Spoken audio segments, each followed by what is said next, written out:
Hello, world. Godiva says hello. Godiva wants to play the piano.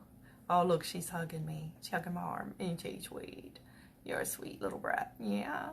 Yeah, she's purring. You want to sit down and listen and be a good girl? I'll say yes. Yes. No. Okay, here you go. You're going to stay there. Okay, so I'm going to talk to you tonight. My live is called What's Done in the Dark Will Come Out in the Light. And this is actually a Bible verse. And that Bible verse that says what's done in the dark will come out in the light is also, it's really talking about if you are doing things wrong, whatever you're doing, you're eventually not going to get away with it. You're going to reap what you sow. And whatever you're doing in the dark, it's really talking about sin initially. What's being done in the dark is going to come out in the light. But I got to thinking about this the other day and thinking, I can apply that to anything, I think. I can apply that to what's being done, what God's doing. Hi! What God is doing, I don't know. Cat's knocking stuff over on the piano. Godiva, can you quit that? So what God is doing in the dark that I don't that I don't know He's doing is one day going to come out in the light. And I thought I would talk a little bit about some things God has shown me that, God does things. I have no idea what He's doing. I have no idea what's coming, no idea what things are happening, and all of a sudden there's something here I didn't expect. There's all kind of stuff in my life, including his cat, that I did not expect. Let me move this candle. It's not a real candle. It's a battery-operated one, but she's whacking it with her tail. Can we be done? Huh? Can we be done, Stinker? Huh? Okay, Stinker? Okay. So there's all kind of things that I think God is up to that I have no earthly idea what He's doing. When my husband left, and I just thought that was nothing but bad, I still think it was definitely bad to go through that at the time. Oh, yeah, okay. I'll have to look. That I had no idea that it was just nothing but bad. Because everything I had, everything I dreamed of, everything I wanted, and everything I could imagine just was destroyed. And I didn't know, like, God, why are you letting this happen to me? I don't deserve this. I didn't do anything to cause this. And I told this story a long while back on a different live, but it's been a while. And this was something God had showed me about a long while back, and it was before I actually started doing stuff on Facebook, before I started doing these ministry lives and playing the piano and doing stuff on live. And I had been singing in church since I was about 17, and singing solos, singing in the choir, and at the time there was no opening for that. The churches have kind of gotten to where they don't have people sing solos anymore. They have praise teams, and that kind of takes up the whole time. There's just not enough time, and it seemed like the era of people getting to sing solos was kind of mostly gone, at least where I was at. And we didn't even have a choir in the church at the time. The church I'm at, sometimes they have a choir. It just all depends. I have to have people that can lead it. And sometimes we have one, sometimes we don't have one. And at the time, there was no choir. I couldn't go to the praise team practice because the night was on, and I guess they didn't need anybody on praise team anyway. They had it full, and it was just, there was no place for me to sing, and I was heartbroken about it. And I was praying, God, what don't you want to use me anymore? God, you gave me that gift. You gave me the gift to sing, and isn't it any good anymore? Like, can't I do anything with it? Don't you have any use for me anymore? Can't I be doing something with it? And I had this kind of vision in my head one day, where I was standing in a white room. Like I said, I've told this on live before, but I'm sure not everybody saw it because it was a few years ago. So I was standing in this room in my mind, and it was like white acrylic. The walls, everything was white, and it kind of curved, and it was just this room, and all I could see were these white walls that went up really high, and there was a door, one door. There were no windows. There was nothing in this room but one door. And the door that I was seeing was the opening for me to, like, sing in church. That was my door.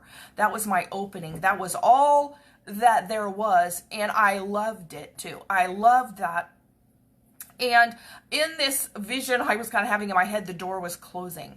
And I was standing there looking at it going, God, no, please don't close that door. I love to sing. I love to help people. I love to minister. I love to do something that you've gifted me with. And I'm like, please don't close that door. Please don't let that door close. Please don't let that door close.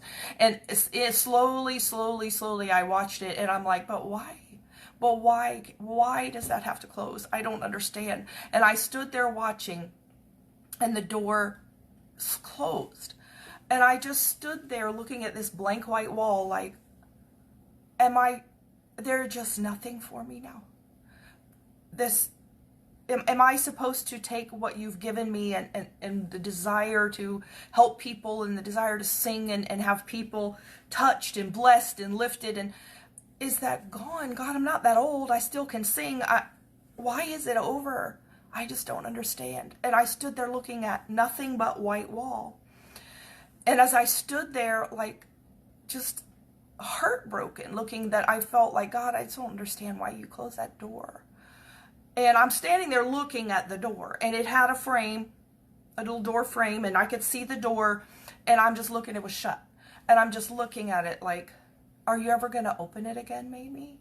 Maybe it's for later. Maybe it's shut temporarily. I don't know. God, I don't understand. And as I was standing there looking at it, to the right of this door, where the wall was, suddenly the wall fell open. And it was like there was another door there. It was an invisible door. It was a hidden door. There was no door frame. There was no actual door. I'm just telling you, the wall opened up.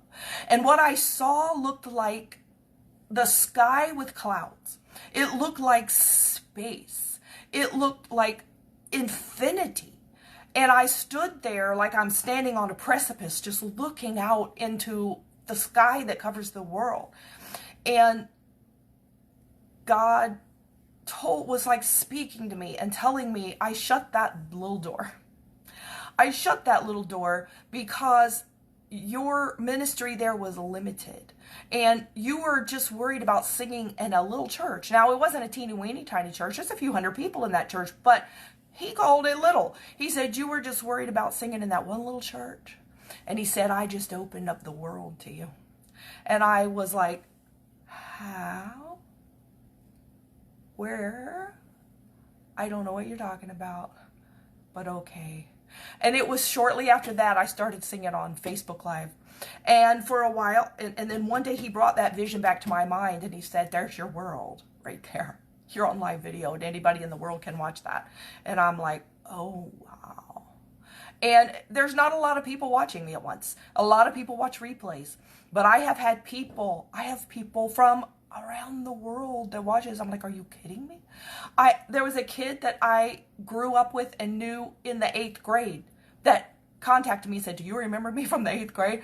And he's like in the Midwest or northern Midwest of the United States. And I'm like, oh yeah, I remember. I never heard or spoken to him since. And it's like, oh, somebody way from back in the past like found me. There have been people from Canada. There have been people from around the United States, people from Texas. There have been people from Australia. That one blows my mind. Australia? I have people that are my friends now in Australia that watch me do live sometimes. I have people now in England. I have people, and I'm like, God, you really meant the world. Now, it's true, not every person in the world is watching what I'm doing, but he knows the people that need to, and he's brought those little people here. And maybe it's a few. Maybe one day it'll be a lot. And that's what I've always said. God, I'm not deterred by the fact that there's not hundreds of people watching me. I'm not. I don't care. Maybe you're the only person God wants to talk to today. Or maybe the person that needs to hear what I've said will watch my live video 5 years from now. They'll go back and watch the replay and say, oh my goodness, that's just what I needed to hear. Maybe they're just not here yet. And I still have had God continue to tell me, I've given you the world. And I'm like, God, I don't know what you're talking about. I'm living alone, alone. I have nobody, let alone the world. I think it's kind of funny. And I'm like, what world? where are these people in the world? And they're coming a little at a time. And then about, I don't know, what was it, a month or so ago, when I was looking at things on TikTok. And this is how I came. If you didn't hear it, I told it a little bit of the story on a Zoom call on Friday. And I don't remember if you were in that, but I was telling how I came across Toxic Abuse Anonymous. It was on TikTok, it's on Instagram, and now it's an app. And I came across this, and I was watching TikTok videos, and I had been watching TikTok And I have gotten my TikTok where, bad stuff, I tell all the bad stuff I'm not interested. So mine's pretty good. It's got some good stuff on it that I like to watch. And it knows your algorithm and it sends you stuff that it thinks you're going to like. And I was just scrolling and watched stuff and scrolling. And I had gotten to where if people went live, it just happened that all the people that I follow, if they go live, I'm bored. Because they're not doing anything. They're not saying anything. They just want to go chat with people. And they're just kind of sitting there like, hi, how are you doing? Where's everybody at? Okay, well, after a few minutes of that, I'm like, okay, we're done. But so I know, all the way across the land. Isn't that crazy? And down under, too. It's crazy. I've never been there. I've hardly left the southeastern United States. I've never been a world traveler. That's crazy to me that God found a way. He made it, and he showed it. What's crazy is he showed it to me. He showed it to me with that wall falling away and said, I've opened up the world to you. And I'm like, what on earth are you talking about? I'm not traveling the world. I didn't know. God does things. You have no idea what he's doing. And I'm thinking, I don't know what you're talking about. I didn't know. He knew. And so I was watching these TikTok videos, but I never watched lives because the people I watched, I love their videos, but when they went live, I was bored. So anytime I see that little red live button, I'm just, oh, nope, live, nope. And so I would just watch videos, oh, somebody like, even if it was somebody I liked, like, nope, they're boring if they're live. And I was doing this, and I was watching one night, and I saw that little red live button. And it's just amazing to me, the things that happen. I need to visit. You have a guest room. All right, let me tell you this. I have been on a plane one time in my life. And it was 1986. I have not been on a plane since then. I'm really a homebody. Not been on a plane. I have not been on a plane since 9/11. I don't know how to fly now. I don't know how to fly. But seriously, one time. That's the only time in my life I've been on an airplane. That's kind of a long time ago. I'm sure it's a little different now. But I certainly have never flown across the ocean. I flew to Boston and back. Which is up north from here. But I was scrolling and I saw that little red live button. And it's just amazing to me what little split second can change your life, and you don't know. I need a short visit. And yeah, I probably do. I want to go to tea. I love afternoon tea. It'll take me to tea. Or maybe have a tea. I want some Devonshire cream. I want some real Devonshire cream. Some Devonshire cream here, we had to buy it in a jar because it's the only way we can get it. We can't really make it because we don't have unpasteurized milk here, from what I've read. So, I love scones. I love scones with jam and Devonshire cream. And tea. But anyway, of course, all the other stuff goes with it too. But, so I was watching TikTok and I saw this little, you can do that. Okay. I happened to see that little red live button and I had my hand like this and I was ready to scroll. I was ready. Split second, it would have been gone. And I had my hand like this and I felt like something, not physically, but something like restrained my hand. And I heard in my head, don't scroll. And I'm like, is that you, God? And I'm looking at him like, but it's alive. I don't want to watch some live. I don't know what this is. I don't know who this is. I don't know what it is. I don't know what they are doing. And so I'm like, really? And he's like, you need to listen. And it was Adam talking. And I'd never heard of him. I'd never seen him. I had no idea who he was. I didn't even know what he's talking about. No idea. And he was talking about the trauma bond. And I was listening and I'm like, oh, this sure does apply to me. Oh my word. I have no idea who this is, where he is, what he's I have no idea. But I'm like, wow, this got my name on it, doesn't it? And I'm like, okay, God, is this just something you wanted me to listen to? Is this something you want me to watch? Okay, that was really good. I had done all kinds of research of my own, studying narcissism, studying cheating, studying all kinds of stuff to try to get understanding, to try to get, the more you understand, I think Some things you can't just get complete understanding, but the more I can get understanding, the more settles my mind down about it. And the more I quit laying in bed awake at night staring at the ceiling going, why?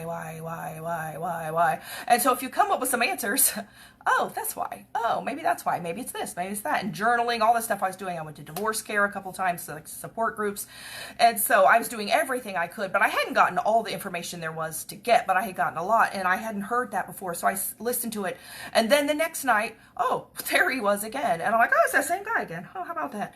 And so, oh, let's see what he has to say tonight. So I listened 2 or 3 times. And I just felt like it is interesting, even though I knew what he was saying applied to my situation. I couldn't help but feel that there was something like, God, you're showing me this for some reason. There's more of this for something. And like, God, I'm like, God, what are you doing?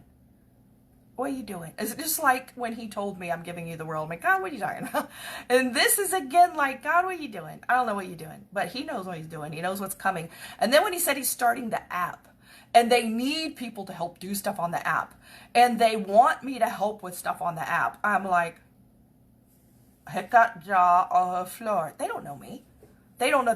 They know me from a little bit of typing on the lives, maybe a couple of Zoom calls. They don't know me in person. They don't know me. And I'm like, God, I still don't know what you're doing.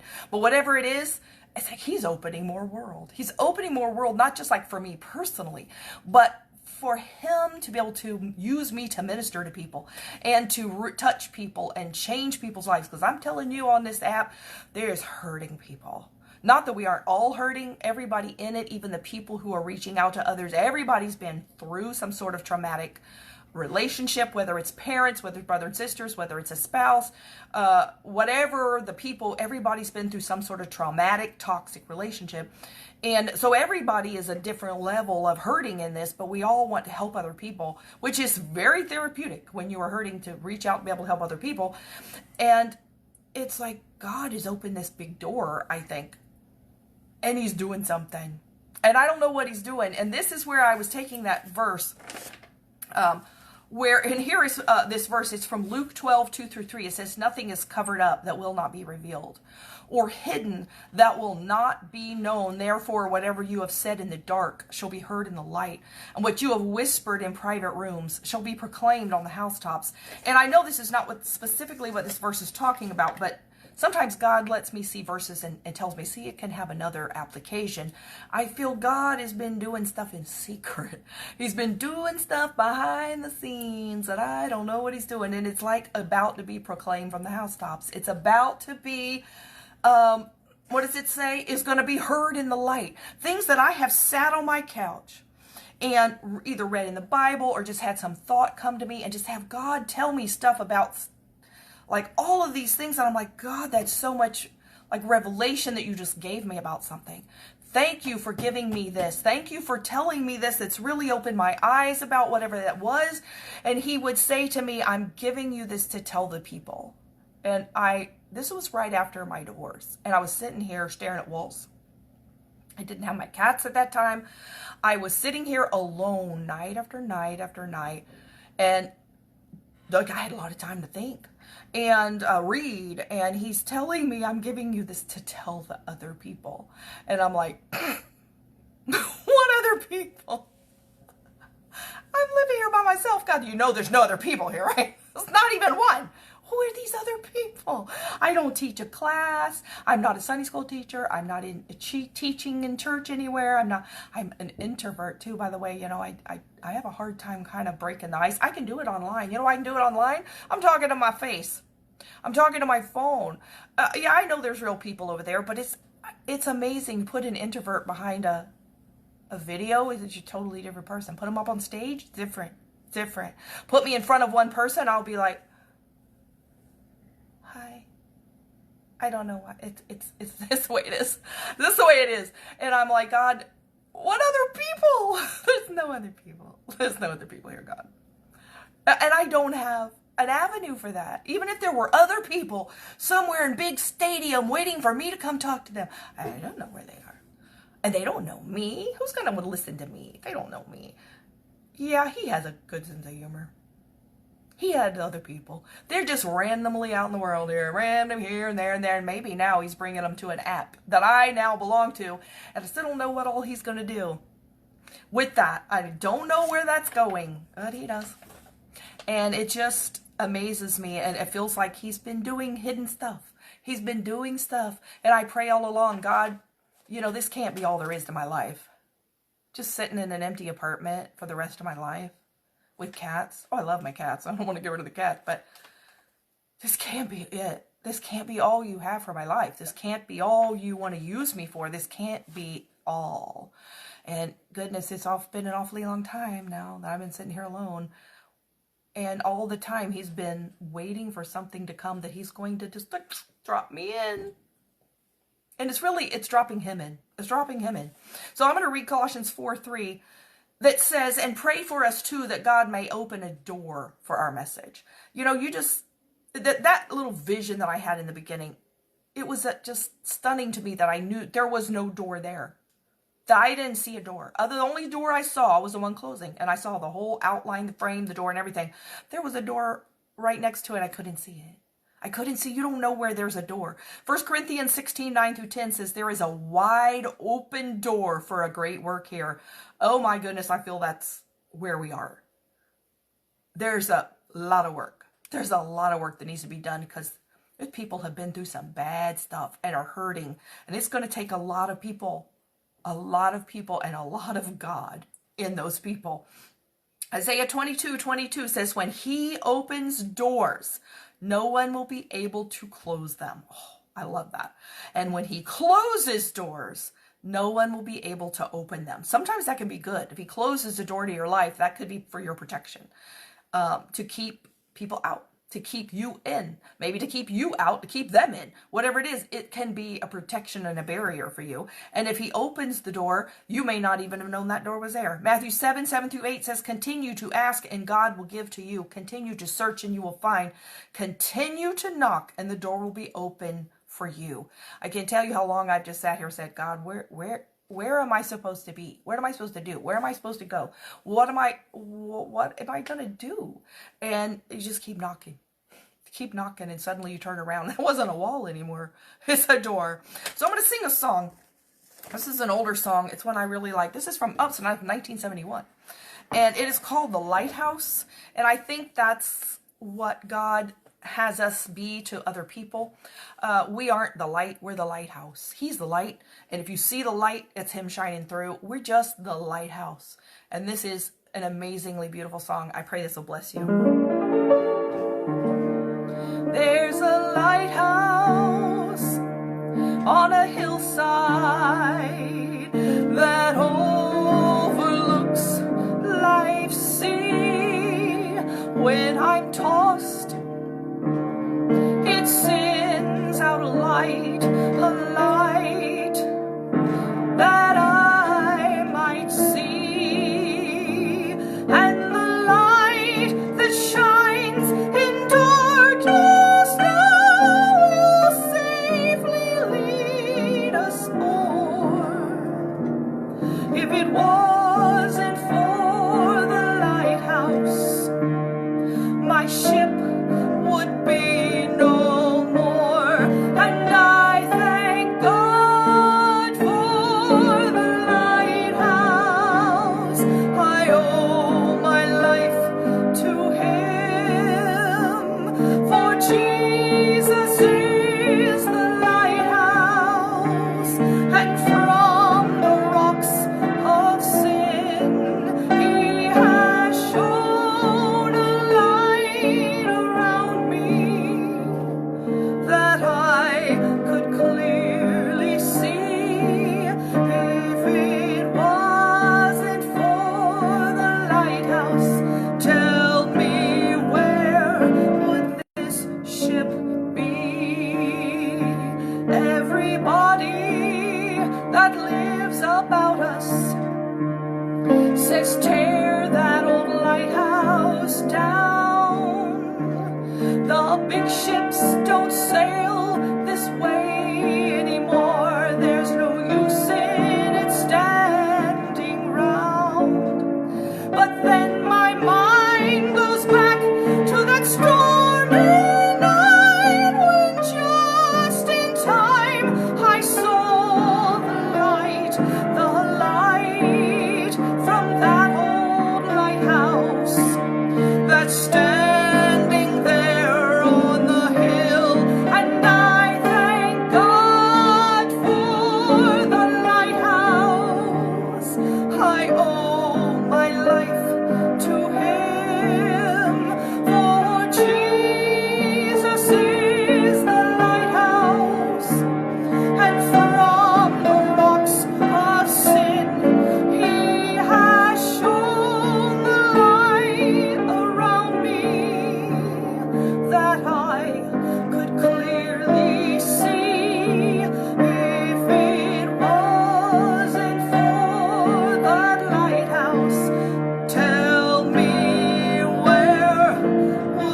crashed on the rocks. That's where we would be.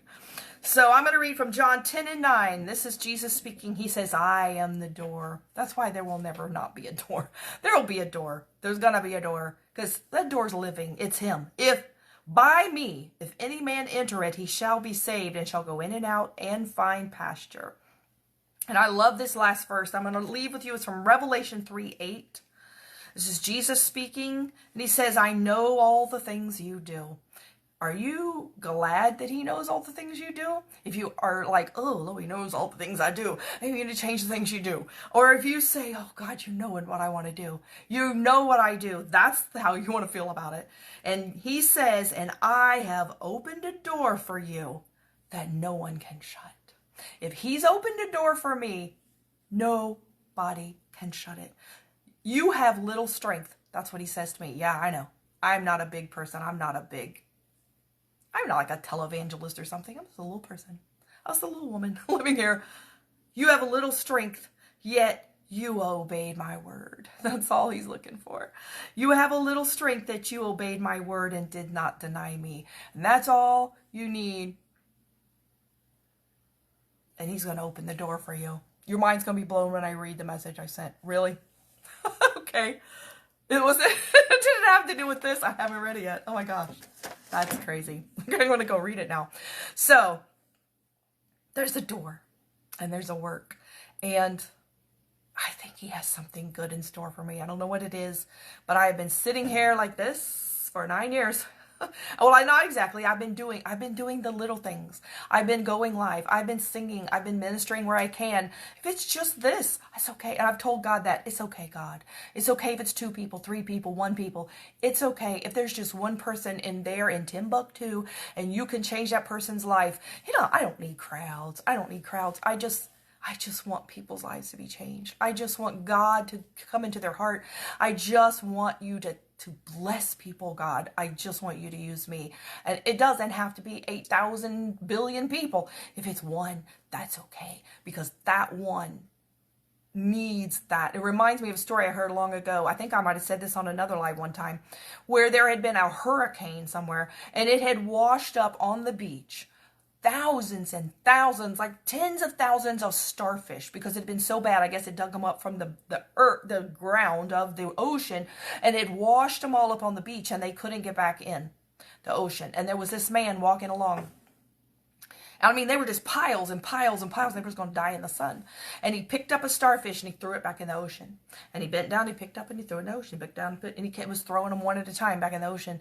And somebody came by, and there were just so many of them, that this person walked by and saw him doing it and said, that's not going to make any difference. There's too many. There's too many. You can't save all of them. You're not really going to make any difference doing this. And he picked up one more starfish and he threw it in the ocean and he said, I just made a difference to that one. It's okay if you can only get one. It's okay if you can only touch one person or help one person. You just made a difference to that one. And who knows who they're going to reach. Because if they're across the world somewhere, they have contacts you don't have. They have people you don't have. And who knows how this is going to spread? Who knows what God is going to do through us in this app that we had to go through hell on earth to even want to belong to it. Why, God, did you send me through this? If you haven't read a book called, it's by a woman named Hannah Hurnard.